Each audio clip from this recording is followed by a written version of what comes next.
ازيكم يا حلوين، عاملين ايه؟ النهارده بقى هنطبع مع بعض على الشنط دي. الشنط دي طبعا غنية عن التعريف. الشنطة دي اسمها توتي باج. في منها بسوستة وفي منها زي ما انتوا شايفين كده، وفي منها شنط صغيرة مش كبيرة كده. الورق ده انا صممته كده. كانت واحدة يعني عايزة شنطتين كده بأسماء بناتها. طبعا انتوا بتعملوا على ايه تصميم انتوا عايزينه يعني. لو انتوا حابين ان انا انزل لكم التصاميم ده انا بعملها ازاي اكتبولي في الكومنتات. انا طبعا بدأت ان انا اقص كده الورقة. انا بقص الزيادات دي عشان لما اجي اطبع الحبر ما يطبعش في اماكن تانية، يعني تاخد التصميم بس.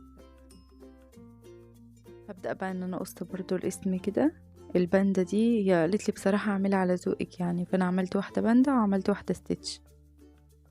بس هم بصراحة في الاخر كان شكلهم حلو قوي.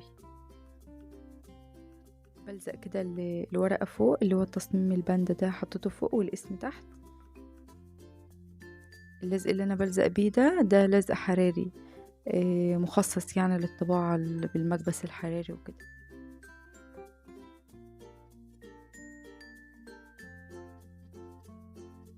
بدأت برضو ان انا اجيب التصميم التاني وهقصه زي ما انتوا شايفين كده. يا جماعة اي حد بيشوف الفيديو وبيتفرج كده ما ينساش يعمل لايك ويعمل اشتراك كمان على اليوتيوب. انا والله يا جماعة بتعب جدا في الفيديوهات دي، ما بتكونش بالسهل خالص، بس انا بعمل اللي اقدر عليه عشان ان انتوا اساعدكم. لو في اي حاجة انتوا ما انتوش فاهمينها اعملها لكم، ولو في اي حاجة انتوا حابين تسألونا عليها اكتبولي وابعتولي، وانا منزله لكم رقمي وكل البيدجات بتاعتي في وصف الفيديو من تحت. بدأت بقى ان انا الزق كده برضو الصورة التانية والاسم.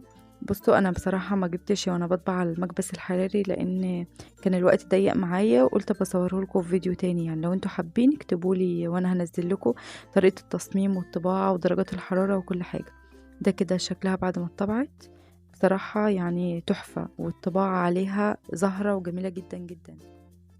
ده فيديو على السريع كده، يا رب تكون الشنط عجبتكم. لو في اي حاجة حابين تسألونا عليها زي ما قلت لكم اكتبوا لي في الكومنتات، واشوفكم ان شاء الله الفيديو الجاي على خير.